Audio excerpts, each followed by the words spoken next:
Hello there, and welcome back to Boring Science for Sleep, the place where you never need to stay awake to satisfy your curiosity. If this is your first time here, we're glad you found this quiet little corner of the world. This is where we let the mind wander, slowly, gently, until it drifts into sleep. If you've been here before, you know the drill. Blanket, check. Pillow, check. Thoughts that refuse to quiet down? That's okay. We'll take care of those. Before we begin, maybe ask yourself, where are you tonight? And what time is it where you are? Is it past midnight, when the world around you has gone still? Or maybe just before dawn, when the sky is still holding its breath? Wherever you are, and whenever you are, you're exactly on time. Because this evening, we're going to follow something soft, something silent, something impossibly small, and impossibly beautiful. Tonight, we follow a snowflake. Not one you can see, not yet, but one that hasn't even formed. One that begins, not in the cold, but in the invisible. Because every snowflake, no matter how ornate or fleeting, starts as nothing more than vapor. It hangs in the air, weightless, waiting, and then, given just the right stillness, just the right drop in temperature, it begins, not quickly, not loudly. It begins as a thought, a quiet decision in the sky, a molecule turning toward another, a pattern beginning to whisper itself into existence. And that's where we'll go tonight, into that pause, that cool, slow breath in the atmosphere that leads to a snowflake's first spark. Not all snow begins with a storm. Some of it begins like a secret, the kind of quiet you don't even notice at first, the kind of quiet that makes you tilt your head because something's different. It's not the silence that makes you uneasy. It's the silence that calms, that hushes the noise inside you, just by existing. Have you ever heard the sound of snow beginning? You haven't, because it doesn't speak. It falls without asking for attention. It forms without announcement. It never rushes, and yet it changes everything. A snowfall can slow a city, soften a field, transform a familiar road into something dreamlike and unfamiliar. But before that, long before the flakes gather, there is only cold air and waiting water and the first crystal, being born on a particle no one can see. That's where our story begins. We'll move through vapor and temperature, through symmetry and descent. We'll listen to the ways molecules hold hands in the cold. We'll learn how something so tiny can become something so breathtaking by simply being patient. We'll talk about why snowflakes are always six-sided, why no two are the same, why snow makes the world quieter, and why, even after it melts, it remembers everything. But most of all, we'll take our time. You don't need to stay awake. You don't need to understand every detail. You can let your mind follow the snowflake as it forms, as it falls, as it lands. You can float alongside it, through cloud and chill and silence, until sleep takes you. Let the science carry you. Let the rhythm slow you. Let the stillness open a space where rest can finally settle in. So take a long, gentle breath. Feel the day exhale from your shoulders. And picture it now, a sky full of invisible beginnings. The snow hasn't fallen yet, but it will. And when it does, it will be soft and silent and perfect, just like you, drifting off. Right about now, let's begin. Before the snow falls, before it dazzles windowsills or settles softly on roofs, before a single flake drifts through the sky, it waits. It waits, not in ice, but in something warmer, something lighter. It waits in vapor, because every snowflake begins as a breath of invisible water, floating high above the world. If you could rise with it, climbing past rooftops, past treetops, Up into the still air just below the clouds, you'd find this vapor drifting in the cold, weightless, shapeless, waiting. This is where the story begins. We often think of snow as a thing that happens all at once. It tumbles from the sky, it paints the ground, it changes the world in minutes. But its origin is anything but sudden. It starts with water that has already risen. Water that once was a lake, or a puddle, or the soft exhale of something breathing. Lifted by warmth, drawn upward by energy, this water becomes vapor, invisible, untouchable, everywhere. And when that vapor reaches the upper parts of the atmosphere, something begins to shift. The temperature cools, the motion slows, the vapor lingers, surrounded by silence and sky. But vapor, on its own, cannot become a snowflake. It needs something small to hold on to, a beginning. And so it searches, not for something big, but for something tiny, a particle of dust, a fragment of ash, a grain of pollen, carried high into the sky by wind. To you, it would be too small to see, but to a molecule of water, it is the center of the universe. This tiny seed is called a nucleation point, and when the vapor finds it, the magic begins. The water vapor clings to it, not with force, but with invitation. One molecule joins, then another, then more. But they don't gather randomly. They begin to arrange themselves, to organize, to freeze. And with that freezing, structure is born. What was once chaotic, free-moving vapor now begins to crystallize. The first threads of ice spread outward, from the center. But here's where things become beautiful. The molecule of water has a shape, not a perfect sphere, but a bent form, like a letter V. This tiny bend gives rise to symmetry. As the ice crystal grows, the molecules arrange themselves in repeating patterns. They form a six-sided structure, a hexagon, not by design, not by intention, but because nature follows rules, even when it feels like poetry. And so, one water molecule at a time, a snowflake begins to grow, but not quickly. This process is slow, quiet, delicate. The crystal forms arms, 6 of them, and on each arm, smaller branches begin to grow.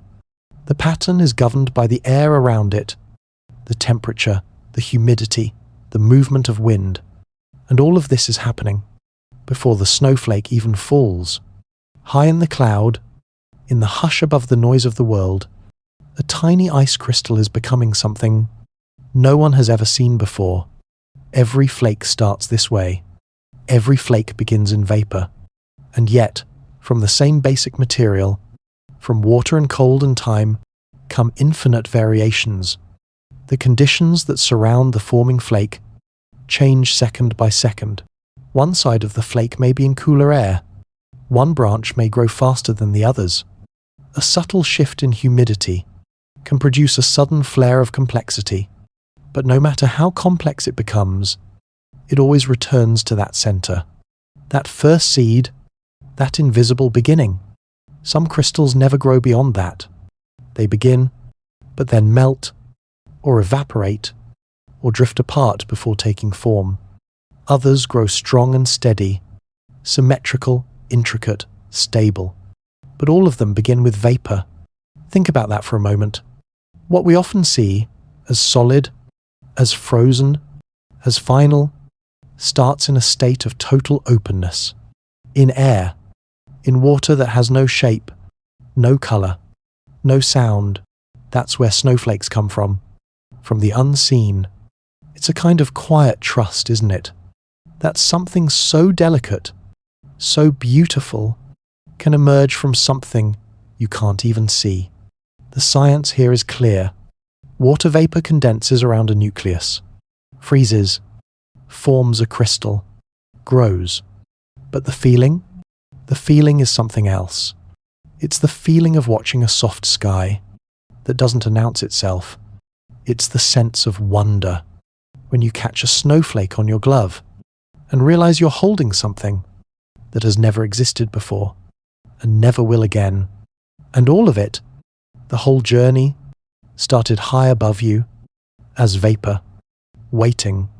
If you're still awake, you might imagine it now, a vast sky, still, cold, and somewhere inside it, a single speck of dust, just beginning to gather water vapor around itself, just beginning to become. There's no sound, no rush, only the rhythm of condensation, the pace of freezing, the softness of air arranging itself into order. You don't need to hold on to the details. You don't need to memorize the names. You can let them drift by, like the vapor itself. All you need to remember is that beauty can begin in silence, that patterns can grow from stillness, that something remarkable can form slowly in cold air, in invisible places, in time. The snowflake is not in a hurry, and neither are you. So, take a breath. You followed the water from warmth to cold, from formless to formed. Soon, we'll explore why the snowflake builds itself with 6 arms, why it chooses symmetry. But for now, you can rest in vapor, still, waiting, becoming. Now that you've followed the vapor, watched it cling to a seed in the sky, and witnessed the earliest moments of a snowflake's birth, you may wonder, why does it always seem to grow with 6 arms? Why 6? Why not 5? Or 8? Or some swirling chaos of no particular shape at all? Tonight, we drift closer to the answer, not by looking at the snowflake itself, but by listening to the quiet logic of water, because snowflakes are not designed by wind or sculpted by some hidden artist in the clouds. They are shaped by something even more fundamental, molecules. And the one we're most interested in is water. Water is a curious thing, not just for how it quenches thirst, or fills oceans, or flows downhill, but for how it behaves when it slows down, when it gets cold, very cold. Let's start very small. Each water molecule is made of 2 hydrogen atoms and 1 oxygen atom, H2O. But they don't sit together in a straight line. They meet at an angle, about 104.5 degrees, a little V shape, like a tiny boomerang. On one end, the oxygen pulls slightly harder on the shared electrons, making that end of the molecule feel just a bit negative. The hydrogen ends feel a bit positive. And this matters, because now the molecules begin to attract one another, not with glue or strings, but with gentle charges. This is called a hydrogen bond. It's not strong like a rope. It's more like a magnetic pull between neighbors. Something soft, persistent, just enough to matter. And as these V-shaped molecules begin to freeze, they settle into a pattern. Each molecule reaches out to others, linking up in a way that gives everyone space and maintains balance. The result is a hexagon, a 6-sided arrangement that forms naturally from the shape of the molecule itself and the way it wants to connect, not because 6 is special, but because it's the most stable option. It's the quiet compromise between attraction and space. And once the very first ring of this hexagonal pattern forms, just a few molecules clinging together, everything that comes after builds on it. The snowflake begins its life as a tiny 6-pointed crystal, and from that foundation, it grows outward, arm by arm, branch by branch, always keeping the symmetry, not because it's forced to, but because every new molecule joins in the same way as the ones before. It's like building with Legos, where the pieces only fit one way, but at a scale so small, you'd need millions of them just to make one flake. As the crystal expands, each of its 6 arms reaches into the surrounding air. And because the arms are exposed to the same environment, The same temperature, the same humidity, they tend to grow at the same rate. The result is what we see: a six-pointed flake with delicate branches, all arranged in a near-perfect mirror of each other. But perfect doesn't mean identical. Sometimes one arm grows slightly faster, or catches more vapor, or encounters a slightly different patch of air. That's why even symmetrical flakes are still unique. They are following the same rules, but being shaped by different moments. A snowflake is like a sentence, written by the wind and the cold and the invisible air around it, but using a language of hexagons. That six-sided form isn't a decoration. It's a fingerprint of water's nature, and it's everywhere in ice. You can see it in the structure of frost on your window, in the shape of a frozen lake surface, even in the lattice of ice cubes. If you could zoom in far enough. Six is not magic. It's molecular.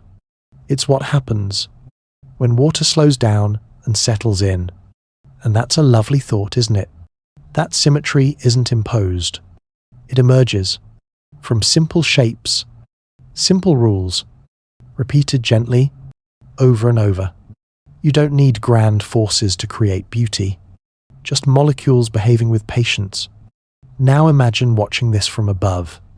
A single snowflake growing slowly, each branch extending outward, in precise alignment with the others. Each arm is like a memory of the arm beside it, not copied, but informed. Each one knows how to grow, because it feels the same conditions as its siblings. That's how the flake stays balanced, how it stays centered, not by planning, but by harmony. That harmony can shift.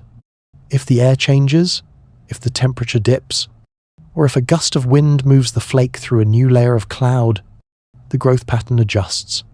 The flake may widen, or narrow, or split into finer branches, but always the six-fold shape remains. It is the root of the form, the calm beneath the complexity. It's strange to think that this all happens in mid-air, high above your head, inside a cloud you may never see. No human eye watches it. No guiding hand touches it. And yet the snowflake forms, with exquisite order. That tells us something, not just about snow, but about how structure arises in the world. That order doesn't need attention. That beauty doesn't need an audience. It just needs the right conditions. And time.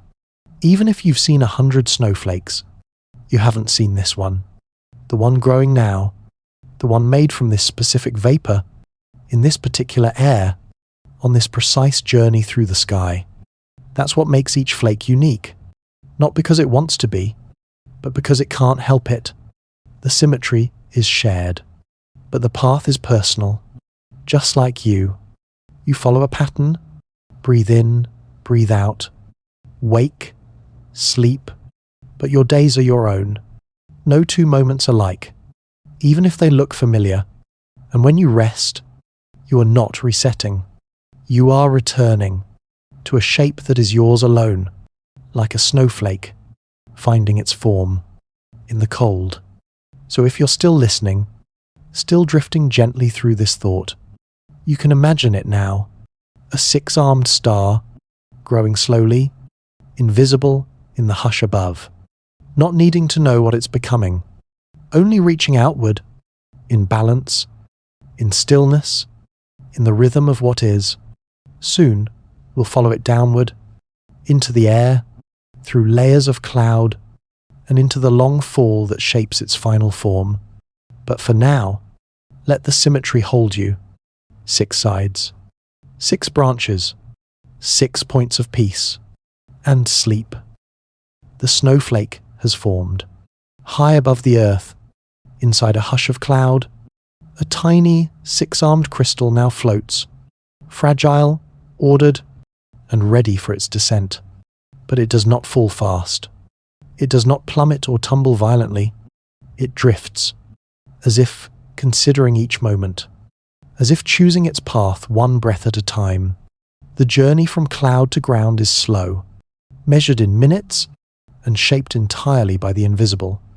If you could follow it, float alongside this snowflake through the air, you would see that falling is not a straight line. It is a dance. The air beneath the cloud is not empty. It is layered, stratified into thin sheets of differing temperature, humidity, motion. And as the snowflake passes through each of these invisible bands, it begins to change. Not in its essence, it is still frozen water, still hexagonal, but in its details. The tips of its arms stretch and curl. The branches grow more intricate. New side branches appear or disappear based on what surrounds them. And all of this happens as the flake falls, at a speed so gentle, it could almost float. Most snowflakes descend at about 1 meter per second, slower than a feather, held up not by wings, but by the simple resistance of air against their delicate form. The wider and more complex the flake, the slower it falls. More surface area means more drag. More drag means more time for the environment to shape it. So in a way, the most beautiful flakes, the wide, lacy, intricate ones, owe their elegance to how slowly they fall. And what shapes them is not randomness, but conditions. If the air is moist, the arms grow faster, forming complex branching patterns. If the air is dry, the flake grows in compact, simpler forms. If the temperature shifts just slightly, say from -12 to -15 degrees Celsius, a flake that might have become a flat plate instead becomes a dendrite with long arms like tiny tree limbs. Each segment of the fall adds a new layer of experience to the snowflake's journey. You might imagine it like walking through rooms in a tall, invisible house. Each room with its own atmosphere, its own tone, its own touch. In one, the flake grows thinner. In another, it thickens. In the next, one arm reaches slightly farther than the others. And yet, somehow, it maintains its balance, its six-fold frame, because all arms share the same starting point, and each one responds to the same series of passing rooms. Still, the smallest differences matter. A twist of air here, a temperature shift there, a brush of wind from the wing of a passing bird, or the rise of warm air from a rooftop. These tiny differences etch themselves into the flake's form, and so, by the time it nears the ground, it has become not just ice, but a history, a three-dimensional record of every condition it passed through, a frozen memoir, written in branches and ridges, and all of it, was shaped in silence. There is no sound as the flake grows, no fanfare as it falls, only softness, only time, and yet there is structure, because the flake doesn't fall alone. It is surrounded by others, thousands, millions, each on their own descent, each following the wind, each shaped by their own route. Sometimes they collide, two flakes brushing, bonding, merging into one larger crystal. Sometimes one melts slightly, refreezes, and gains a new coat of ice. Sometimes a flake evaporates mid-air, never reaching the earth at all. Each fall is different. Each flake is shaped not only by where it began, but by what it passed through. And that is true for us too. We may start from similar places, flesh and thought and breath, but we are shaped by the paths we fall through, the cold we've known, the warmth that surprised us, the still air, the storm. And like snowflakes, we drift, slowly, sometimes together, sometimes apart, and still we keep falling. But falling, in the snowflake's world, is not a failure. It is not an end.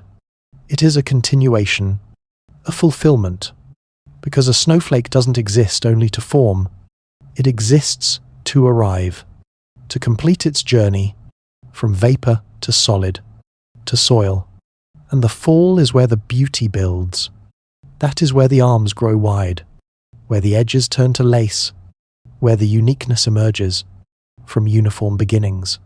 And as the flake approaches the final stretch, the layer of air just above the ground, its pace slows even further. The air is thicker here, the motion more chaotic. Tiny gusts lift and drop the flake, as if the world is hesitating to let it go. But eventually, it settles, sometimes on grass, sometimes on stone, sometimes onto other flakes, forming the first whisper of a snowpack. Its journey is complete, but not over, because next it will meet warmth, or pressure, or more snow, or meltwater, and in those next moments, it will change again. But that is for later. For now, we sit in the fall, in the quiet space, between cloud and earth, where the flake drifts slowly, shaped by everything it meets, yet still itself. If your eyes are closed, you might imagine floating too. No rush, no resistance, just gentle movement through invisible rooms, each one shaping you, each one softening your edges or adding new detail to who you're becoming. You don't need to reach the ground tonight. You can stay here, drifting, becoming, letting the air shape your thoughts, your breathing, your stillness. And when you're ready, we'll look closer at what happens when snow finally lands, what it becomes, how it rests, and how even in stillness, it continues to build beauty. But for now, you can float. You've begun your descent.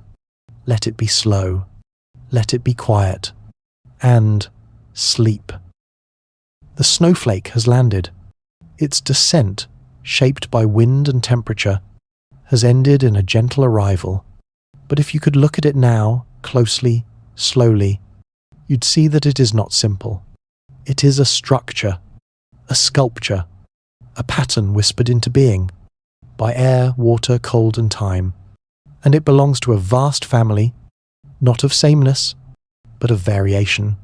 Tonight, we open the library, not one built of pages or paper, but of crystals, thousands upon thousands, each one unique, and yet all shaped by the same language of temperature and humidity.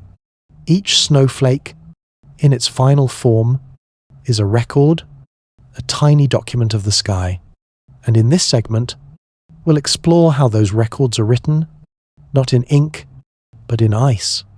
We begin with the dendrite, the most famous of all snowflakes, the kind you might cut from paper as a child, or see drawn on a holiday card. Dendrites are broad, branching flakes, with 6 main arms and side branches that spread out like tree limbs. They form when the air is cold, typically around -15 degrees Celsius, and moist. The higher the humidity, the more elaborate the branches. Each tiny change in the surrounding air is captured in a fork, a split, a flare.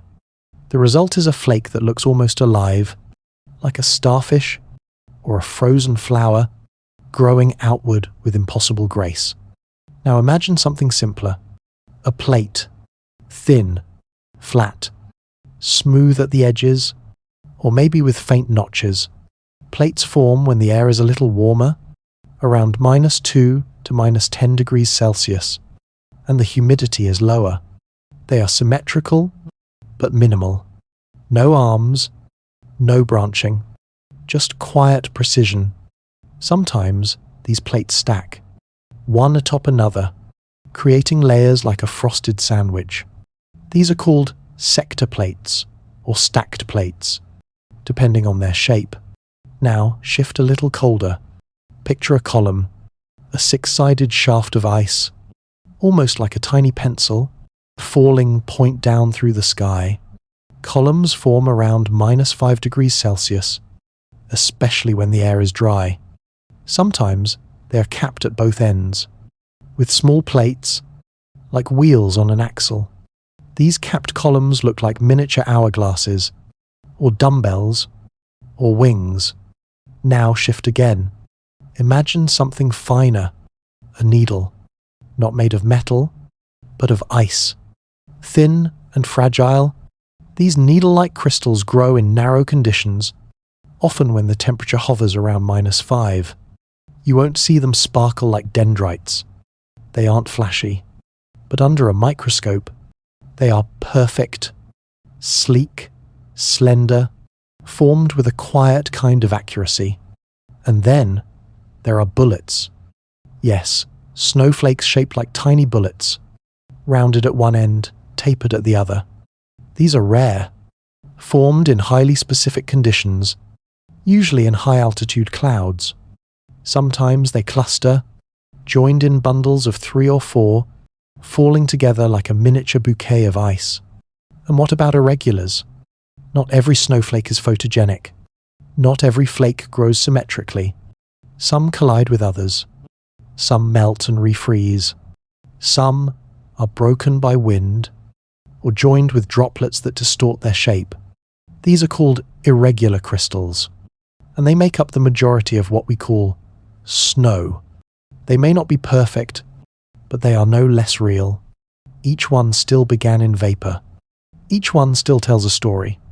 And if you could gather all these types, dendrites, plates, columns, needles, bullets, irregulars, and lay them side by side on a dark cloth, you would not see repetition. You would see a gallery, a library, a quiet archive of atmospheric conditions, because every form is shaped by a pairing, temperature and humidity. Even slight changes, 1 or 2 degrees, a few percentage points of moisture, can result in a completely different crystal. This is what makes snow so sensitive, so expressive. It doesn't hide its past. It wears it in every edge and line. That's why scientists sometimes call snowflakes frozen weather reports. They are the closest thing the sky has to handwriting. Each flake tells you what the air was like, how cold it was, how full of water, how fast it was moving. And the further the flake travels, the more its form reflects the journey. Some carry smooth sides from passing through dry layers. Others grow uneven branches from turbulence in the cloud. Some flakes don't finish forming at all. They begin to grow, but then the temperature rises, or the air thins, and the crystal stops developing. These half-built flakes are like forgotten words in an unfinished sentence. Still part of the story, still beautiful, and just as valid as the ornate ones. This reminds us that snow is not just precipitation. It's biography, minute by minute, molecule by molecule. The library of crystals is more than science. It's memory. It's the cloud's way of remembering what it passed through. And when the flakes land on your glove, your windowsill, the branch of a sleeping tree, they bring those memories with them. But they don't stay long. Many melt in seconds. Others last minutes, hours, days. But eventually, even the most complex crystal disappears, which makes their existence even more precious. Imagine a library where every book vanishes a few moments after being read. That's what a snowfall is. A cascade of vanishing stories, each told once, never repeated. It's no wonder we pause when it begins to snow. Even if we can't see the details, we feel the intricacy. We sense the quiet weight of a moment that will not come again. So tonight, as you rest, you might imagine opening that invisible library, running your fingers along the delicate edges of ice-etched pages, plates, columns, dendrites, each one unique, each one silent, and each one formed by simply responding to the air around it. You don't need to control the conditions. You don't need to be ornate to be worthy. You just need to form the way only you can. Let that be your comfort. Let the flake fall softly in your thoughts. Let the library open gently behind your eyes. And sleep. Not all snow reaches the ground. Some of it never even begins the journey. Some of it forms delicately, perfectly, and then vanishes before it ever has the chance to fall. It's a quiet truth, an invisible part of winter's rhythm, that for every flake you see drifting through the air, countless others have disappeared somewhere above. Tonight, we drift into that space in between, the pause before the fall, the moment after formation, but before release. Because snow, like all things shaped by nature, is not guaranteed to arrive. Let's go back to the high, quiet cold of the clouds. There, in the upper reaches of the atmosphere, water vapor has condensed into crystal. The snowflake has formed, its hexagonal frame delicate and new, but it is still suspended. The cloud itself holds it gently, cradled in the slow churn of air currents and thermal lifts. The flake is not falling yet. It waits in what scientists call supercooled layers, pockets of air below freezing, but still wet with invisible vapor. In these layers, many crystals form. They grow, they branch, they hover. The cloud becomes a nursery of possibilities. Each flake waiting for its cue, a small shift in air, a drop in temperature, a nudge from a gust. But sometimes, the cue never comes. The cloud remains just warm enough, just dry enough, just still enough to keep those flakes suspended. And then, slowly, they disappear, not shattered, not melted in a rush, but sublimated, a quiet reversal. Sublimation is the process, where ice skips the liquid stage entirely, going from solid back to vapor, without becoming water in between. It happens silently, invisibly. The snowflake returns to air, almost as gently as it arrived from it. This process is common, especially in thin or dry clouds, or when the ground below is warmer than the layers above. It's part of what makes weather so full of ghost stories. Snow that was promised, forecasted, expected, but never arrives. You may have seen it without knowing. A sky that looked heavy with snow, but only delivered silence. A stillness that felt like it should be white, but stayed grey instead. This is snow that formed, but never fell. It's called virga, from the Latin for branch or rod. In meteorology, virga refers to precipitation that evaporates or sublimates before touching the ground. You might glimpse it during a winter drive, long pale streaks trailing from clouds, like threads that never meet the earth. To the eye, it seems like falling snow, but follow it closely, and you'll see the streaks thin out and vanish before they reach the horizon. It's not a trick, it's a retreat, snow that changed its mind. Or perhaps, snow that was never meant to be seen. There is something poetic about that, isn't there? The idea that beauty can exist, only for a moment, and still be complete. That a snowflake doesn't need to land, to have been real. It reminds us that process matters, that formation, even without arrival, is still meaningful. These are not failures. They are quiet gestures, carried out in full. And sometimes, flakes begin to fall, but don't make it. Maybe they reach a layer of warmer air. Just a few hundred meters down, the temperature rises above freezing. The flake softens, melts, becomes a raindrop. By the time it hits your window, you have no way of knowing.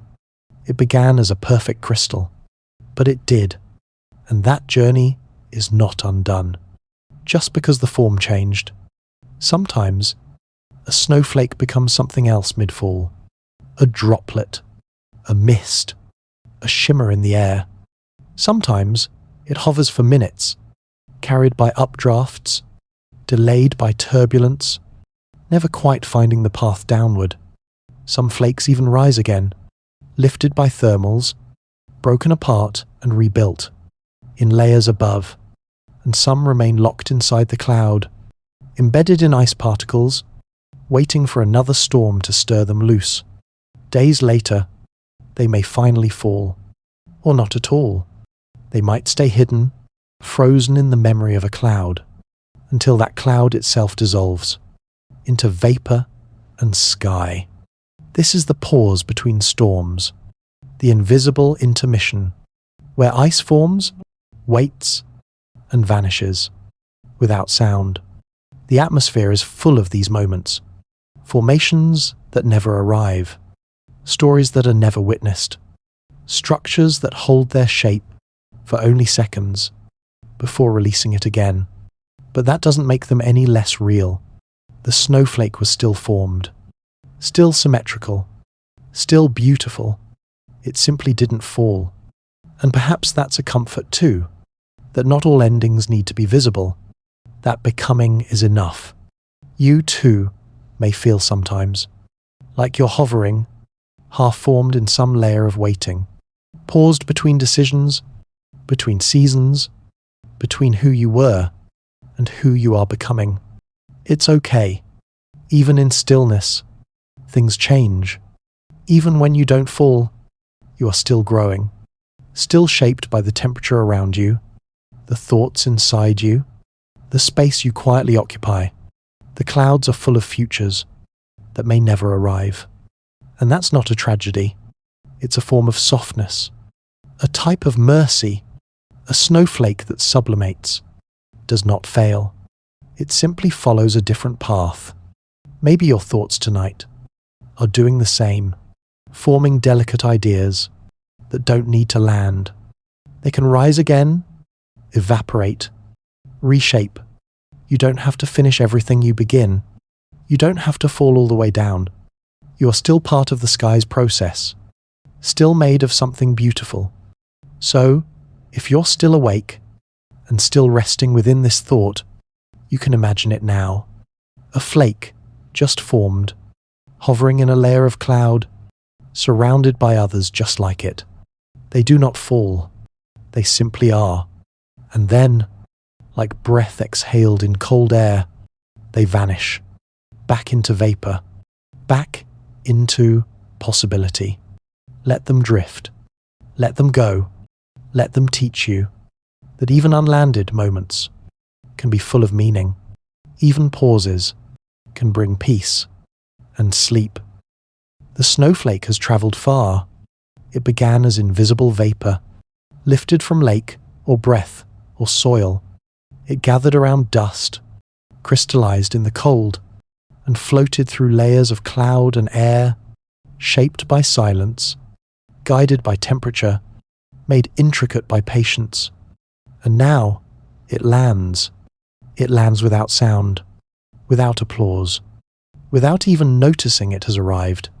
But the ground notices, because when snow touches earth, everything changes. The surface, once hard or muddy or dry, is suddenly cloaked in softness. A new layer appears, made not of stone or soil, but of sky.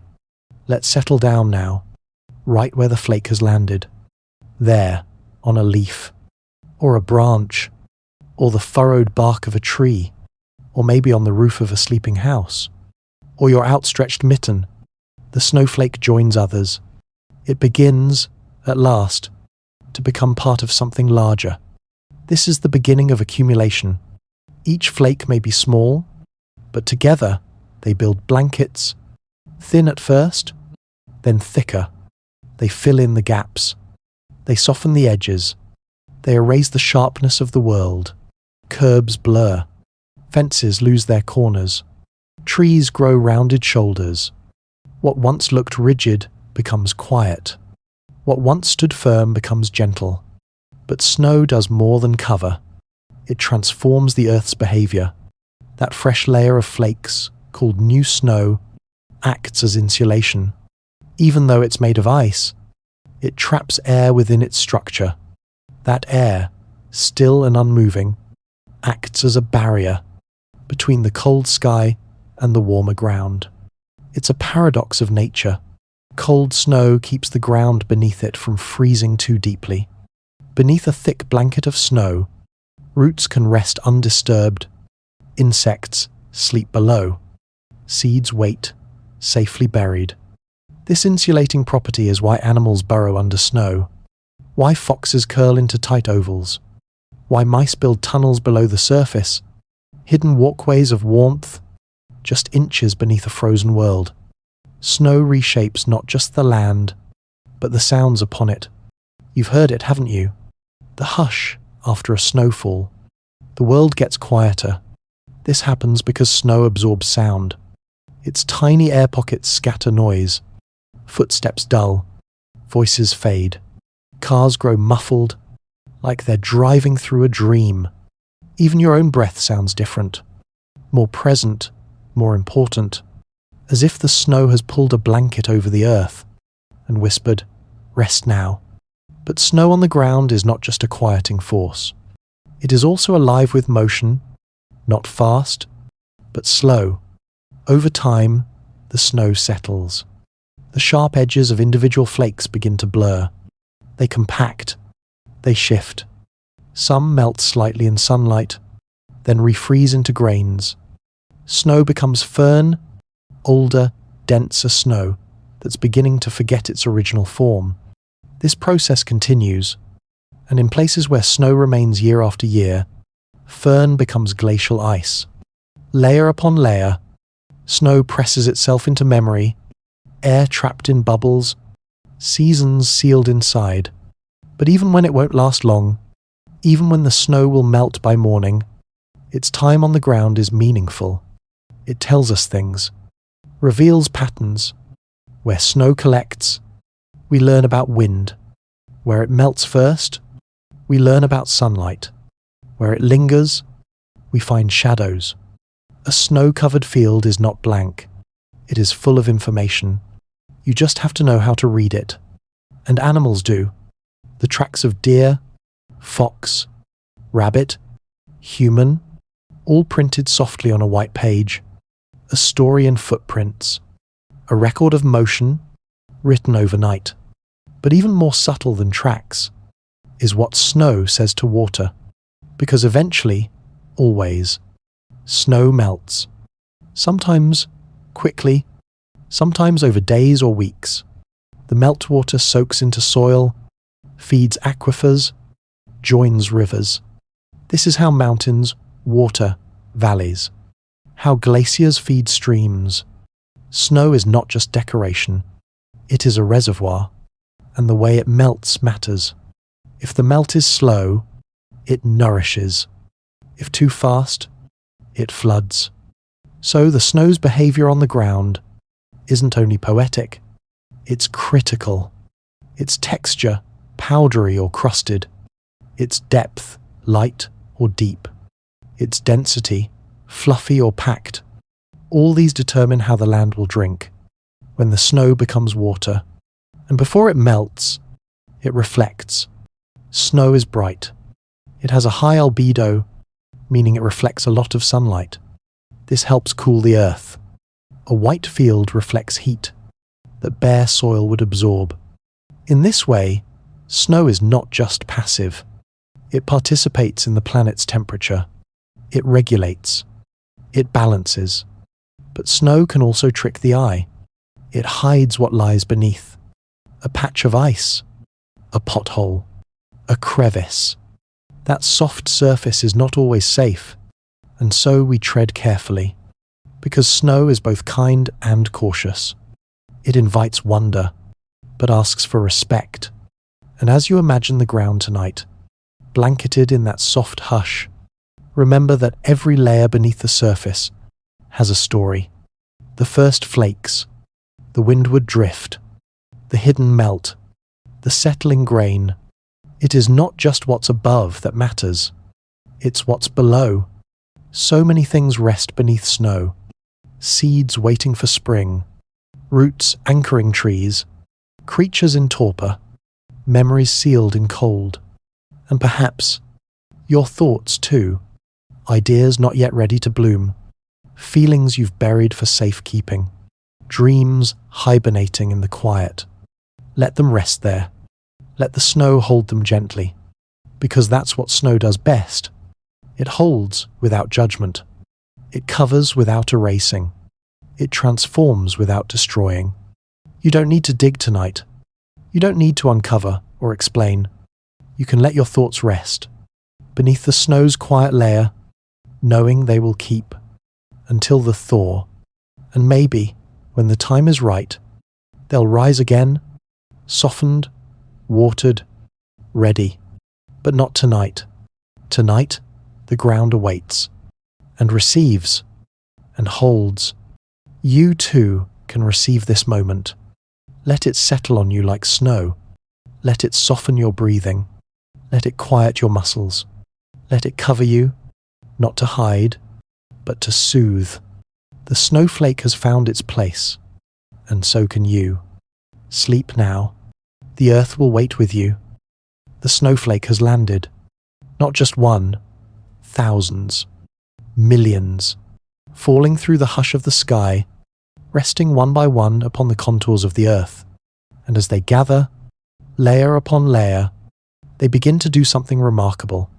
They shape the land itself, not with force, not with violence, but with stillness. This is the geometry of snow, a quiet math, a silent sculptor. And tonight, we watch it work. Let's begin with something simple, a hill. Before the snow, it had texture, rocks, leaves, roots poking through dry grass. But then came the storm. The flakes settled evenly, filling dips, coating ridges, rounding what was once angular. A sharp slope becomes a curve. A jagged stone becomes a lump of light. Snow does not erase. It softens. It smooths. It teaches the land to breathe in longer rhythms. Look out across a field after snowfall, and you'll see this new geometry. Lines turned into mounds, edges turned into pillows, gaps closed by quiet accumulation, and beneath that whiteness, the earth has been tucked in. Now think about trees. Each branch, once slender and strong, now carries an added weight. Not enough to break it, just enough to bend it slightly. The tree bows, a gesture of winter, a posture of patience. The same happens to fences, to wires, to rooftops. Snow outlines what was always there, but in broader strokes. It reminds you of form by temporarily transforming it. And as it piles up, inch by inch, hour by hour, snow doesn't just cover the world. It sculpts it. Drifts appear, pushed into shape by the wind. Not random, but purposeful, following the laws of motion and air. These drifts often form with gentle slopes on one side and steep faces on the other. A kind of natural asymmetry, repeated across roadsides, barn walls, dune-like in their frozen grace. Some are small, mere ripples beside a path. Others grow taller than houses, formed where wind is funneled or trapped. In open fields, you might see sastrugi, ridges of snow carved by wind, like frozen waves across a white sea. They're not soft. They're hardened, grooved, a reminder that stillness has structure, that even peace can leave patterns. Look closely, and you'll see even more geometry. Snowflakes that landed recently retain their six-fold symmetry, their arms visible, their patterns intact. But over time, as more snow falls, and as pressure increases, the flakes change. They compact. Edges blur. Shapes collapse inward. The whole mass becomes less about the individual flake and more about the whole. A sheet, a layer, a mass. This transition from flake to field is part of snow's shaping power, because snow doesn't just sit atop the land. It becomes part of it. It fills crevices, levels the uneven, bridges the low points.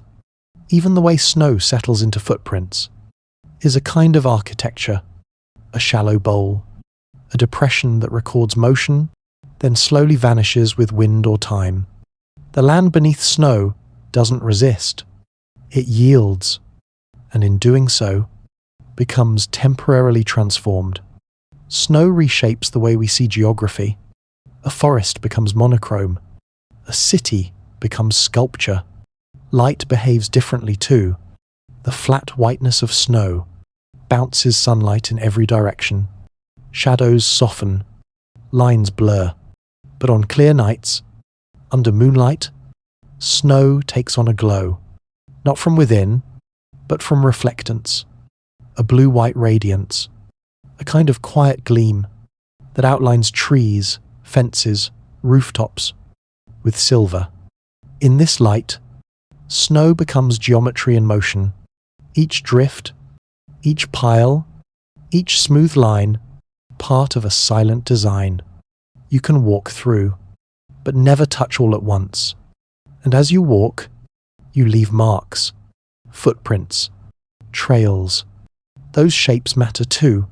They are temporary notations on snow's blank page, the path of an animal, the wanderings of a child, the slow crossing of a fox at dusk, all written in soft indentations that change the surface of the world. This is how snow shapes, not by weight, but by invitation. It invites the world to press into it, and it holds that pressure, holds it gently, then lets it go, until the next wind, the next flurry, the next warmth. Eventually, snow does melt, and when it does, it continues to sculpt. The melt follows gravity, flowing downhill, carving tiny channels into soil, pooling in low places, feeding underground veins. Meltwater is a chiseler. It doesn't just vanish, it etches. And if the snow was deep, a seasonal blanket, then the spring melt can carve rivers, real ones, changing the land in ways that will last for years. This is the slow power of snow. It doesn't crack cliffs or break boulders, but it teaches the land to soften, to shift, to adapt. It smooths, it rounds, it builds shapes that could not exist without stillness. Even ice, formed from compacted snow, has its own geometry. Icicles that drip from rooftops, clear, tapered, gravity-shaped, point downward in frozen silence. They are time, caught in mid-drip. Their curves, formed one drop at a time, day by day, layer by layer. Geometry, again, born not from design, but from repetition, from patience. And now, as you rest, still within the snow-draped world of your thoughts, you might imagine your own shape shifting, not in body, but in stillness, as if your edges are softening, your thoughts rounding, the angles of your worries being buried under something gentle. Let yourself be shaped, not by urgency, but by quiet. Let your inner landscape smooth, as the snow smooths the hills. No need to hold tension. The world does not need to be sharp tonight. You can lie still and let the flakes gather. Let the geometry of stillness redesign your moment, line by line, layer by layer, until your breathing, your resting, your sleep becomes its own soft sculpture. Some snow comes and goes in a day, a soft dusting, a fleeting white veil, melted by morning sun, or washed away by rain before it can settle in memory. But some snow stays. It arrives with quiet certainty and lingers, day after day, week upon week, stretching the season longer than the calendar intended. This is the snow that doesn't just fall, it sets up residence. Tonight, we settle into that slow, lingering kind of winter, the one that hangs on, even when the rest of the world is ready to thaw. Why do some winters last longer? Why do certain snows refuse to melt, while others vanish with the first light of morning? To understand that, we have to look deeper, not just at what snow is made of, but at where it falls, how it lands, and what conditions hold it in place. Let's begin with temperature. Not just cold air, but persistent cold. For snow to linger, the surrounding temperature must remain below freezing, not just at night, but during the day. This consistent chill prevents melting, which means that each new snowfall accumulates on top of the last. Instead of a single layer, you get strata, a seasonal record building upward, in places where the sun sits low on the horizon. For long stretches of time, northern latitudes, shaded valleys, mountain basins, the snow never receives enough direct warmth to fade. The snow doesn't mind patience. It stays where it's allowed to rest. And then there's the surface it lands on. If snow falls on warm ground, bare soil, dark asphalt, even a damp meadow, it often melts on contact. But if the earth is already frozen, or the surface already white, the snow has a better chance of staying. Snow begets snow. Each flake creates a better landing for the next. And if it's deep enough, the snow begins to insulate itself. Like a thick quilt, it keeps the bottom layers from warming up, even if the surface begins to thaw. This is how snowpack is preserved. In cold climates for months at a time, deep inside the snowpack, where sunlight can't reach, and warmth doesn't penetrate, flakes can remain, intact and untouched, until spring, and sometimes even beyond. In certain mountain regions, like the Rockies or the Alps, large accumulations of snow don't fully melt before the next winter arrives. Layer upon layer builds, year after year, and eventually forms glaciers. Glaciers are, in essence, snow that never left. Snow that lingered so long, it became part of the landscape. But even on smaller scales, in your backyard, on the edge of a forest, or beneath the shadow of a building, snow can linger when conditions align. Shadows matter. Where the sun can't reach, snow stays longer. A north-facing slope, a cluster of evergreens, the backside of a shed, these are the places where winter stretches itself out. Wind plays a role too. If wind removes snow from exposed areas, piling it into drifts in corners and hollows, those deeper deposits will last longer, simply because there's more of them to melt. And not all snow is equal. The density of the snowpack matters. Light, fluffy snow melts quickly. Its low density means there's more air than ice. But wet snow, heavier, denser, melts slowly, holding tight to its water. And snow that's melted and refrozen several times becomes even denser. Grains compact, air is pushed out. What remains is hard, icy, and resistant to change. This kind of snow is called firn, and it's the middle stage between fresh snowfall and ancient glacial ice.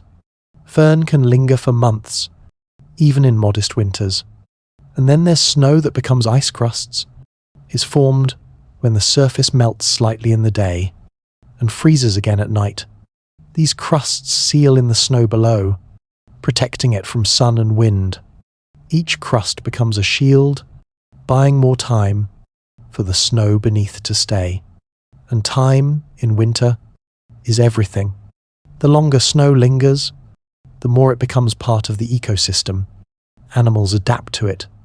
Some hibernate longer. Others change their fur, growing thicker, whiter, softer. Predators learn to move across the crust. Prey hide beneath the drifts. And plants, too, rely on snow's presence.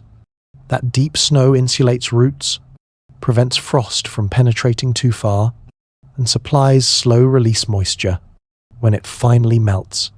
So, when snow stays, life adjusts. And humans adjust too. We shovel, we salt, we wait, sometimes impatiently, because long winters can be hard. The sky stays pale, the air stays biting, the snowbanks grow grey, with soot and time. But even in that persistence, there is something steady, something grounding. The snow reminds us that not everything is quick to pass, that some things need time. Rest doesn't always mean rapid renewal. Sometimes it means lingering, letting the cold stay a little longer because what's underneath isn't ready yet. You may feel that in yourself. A slowness in these months. A kind of inertia, like your thoughts are buried beneath layers, moving slower than usual. That's okay. You are allowed to linger, too. To stay beneath the snow of your own season. To let time stretch out. Eventually, it will thaw. But not tonight. Tonight, the snow stays. It rests over the hills, over rooftops and branches, over roads that don't need to be driven, over questions that don't need to be answered yet. And you, beneath your blanket, can mirror that stillness. There is no rush. The snow is in no hurry. You don't have to be either. Let the cold settle softly. Let the quiet linger. Because some winters stay longer, not to punish, but to protect, to insulate, to hold things in place until they're truly ready to grow again. So rest within that rhythm. Breathe beneath the snow. Sink into the season. And let sleep come. The way snow does, slow, soft, and certain. The snow melts. Eventually, it always does. The field that was once silent and white returns to its brown and green. The roof drips with gentle insistence. The icicles thin, bend, and vanish. But winter doesn't disappear. Not really. Not entirely. It lingers, quietly, inside us. Because snow, more than just frozen water, has a way of settling into memory. Tonight, as you drift deeper into rest, we explore the snow that stays not on the ground, but in the folds of thought, the kind that becomes part of who you are. Not every snowfall is remembered, but certain moments cling to us like flurries on a wool coat. Do you remember the first time you watched snowfall? Maybe it was through a window, cheek pressed against the cold glass, watching flakes spin like feathers in the wind. Maybe it was under a streetlight, the world dark and quiet, but the snow glowing pale gold as it fell. Or maybe you stepped outside and caught a flake on your glove, watching its tiny geometry melt before you could fully understand it. That snow is gone now, long since absorbed into the ground, evaporated into sky, cycled through rain and river and air again. But the feeling remains, the memory persists. Snow is like that. It imprints on us. Not with sharpness, but with atmosphere. You remember the cold, yes. But more than that, you remember the stillness. The way the world seemed to pause. The hush that fell over trees and rooftops. The way sound softened, and time seemed to move more slowly. It's not just a season, it's a sensation. And sensations are how memories take root. Scientists who study memory say that emotional weight matters. We remember what stirs something in us. Joy, awe, surprise, even fear. And snow has a way of stirring quiet wonder. It turns the ordinary into the unfamiliar. Your own street becomes a white corridor. The backyard becomes a foreign land. Even your footprints look like something new. That novelty matters. It catches the brain's attention, signals it to store this moment as significant. And so it stays, not just as an image, but as a full-bodied recall. The crunch of snow underfoot, the brightness of a sky reflecting white, the smell of cold. Yes, cold has a smell, crisp, empty, clean. And when you smell it again, years later, on a mountain or from an open freezer door, some part of you will flicker with recognition. That's winter, the body says. And the mind quietly agrees. Sometimes memory attaches itself to traditions. Maybe you remember building a snowman, rolling balls of snow, stacking them, adding button eyes or a scarf, or sledding, the rush of cold air against your face as you sped down a hill, or shoveling, labor, yes. But the rhythm of it, the scrape of the metal edge against pavement, the satisfaction of clearing a path. These are memories tied to motion, to rituals, to repetition. They return each winter, like the snow itself. And then there are quiet memories, looking out the window with tea in hand, listening to the ticking of the radiator, wrapping yourself in a blanket, while the storm hummed softly beyond the walls. These are the memories that live, not in action, but in stillness. Snow gives us that, permission to slow, to stay indoors, to be wrapped instead of rushing. In many cultures, snow is a symbol, not just of cold, but of renewal. It covers what came before. It prepares the earth to begin again. In Japan, the first snowfall is sometimes called Hatsuyuki, a cherished event marked with poetry, reflection. In parts of Scandinavia, deep winter is not feared, but embraced, a time for kosalig or hygge, coziness, warmth, intimacy. And so we carry snow with us, not just in personal memory, but in cultural rhythm. It shapes how we understand rest, how we approach the darker months, how we listen to the world. When it grows quiet, even in places where it rarely snows, the image of it lives in stories. Books describe it. Songs reference it. Dreams borrow from its softness. And that imagined snow leaves a trace just the same. It is amazing, isn't it, that something so cold, so fleeting, can leave behind something so warm in the mind. But maybe that's the secret. Snow is fleeting, and the mind, sensing that, reaches to hold it tighter, to press it into memory, so it won't be lost. You may carry a memory like that without realizing. A moment you can't quite picture clearly, but that returns in winter's hush, in the shape of your breath as it clouds the air, or the way light bounces from a window pane. Memory doesn't always arrive in full. Sometimes it shows up in pieces, like snowflakes. No two quite the same, but together they settle. They build a landscape in the mind, a drift of recollection. And like real snow, memory can be softened by time.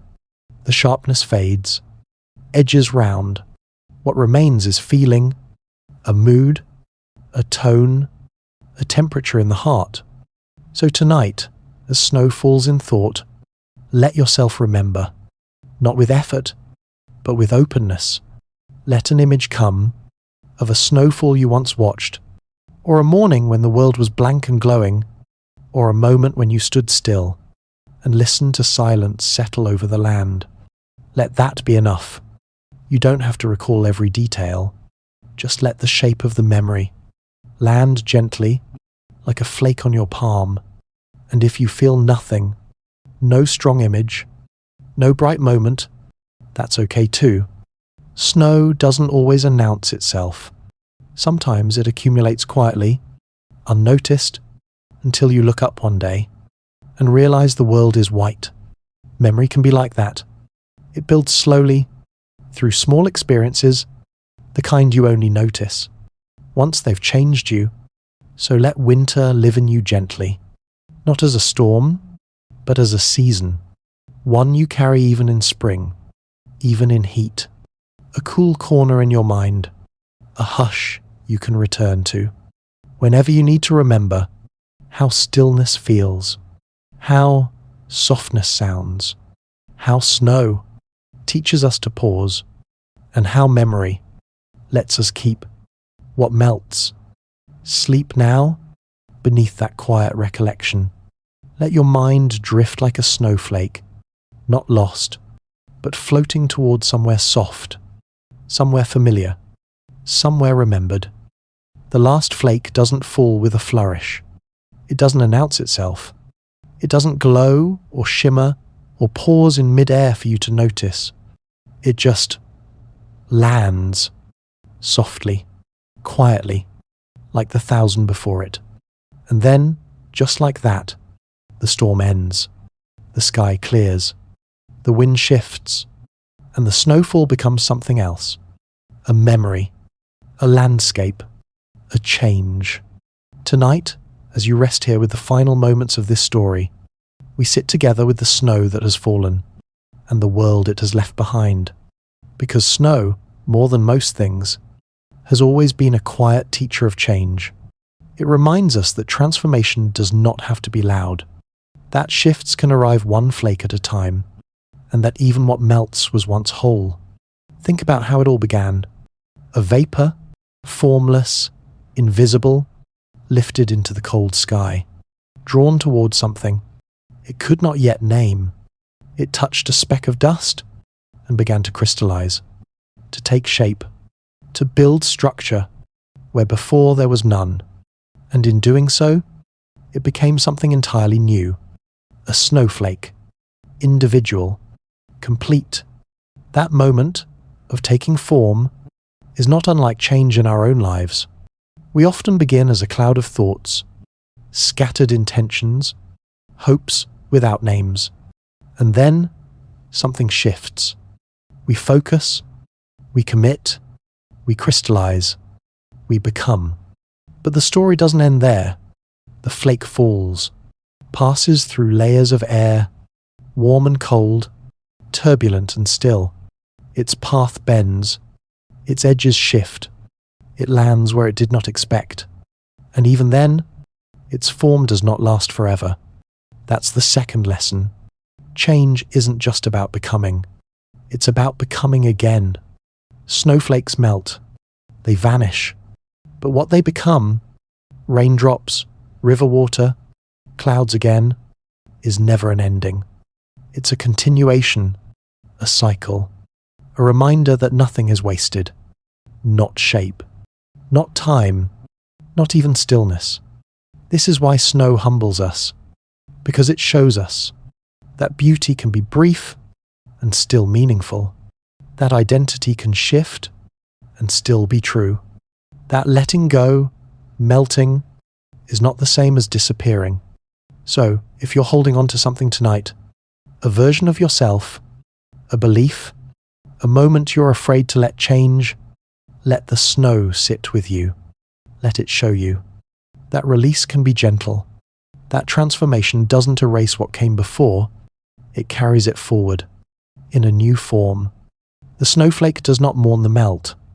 It simply joins the stream, feeds the tree, rises again. In that cycle, we find rest. We find rhythm. And maybe that's what sleep is too. A kind of melting, a dissolving of the day. Not a loss, but a change in state. Thoughts loosen. Time softens. You let go of your shape for a while. And in the morning, you return. Not the same, but still you. Just as snow returns to the cloud. Just as winter gives way to spring. Just as change gives way to something new. So let the last flake land. Let the silence settle. Let the story be enough. You've travelled with us through every layer of snow, from vapor to flake, from sky to ground, from crystal to memory. And now, here, at the quiet edge of this long winter thought, you can let yourself change too. You've earned the stillness. You've earned the melt. So, rest now. The storm has passed.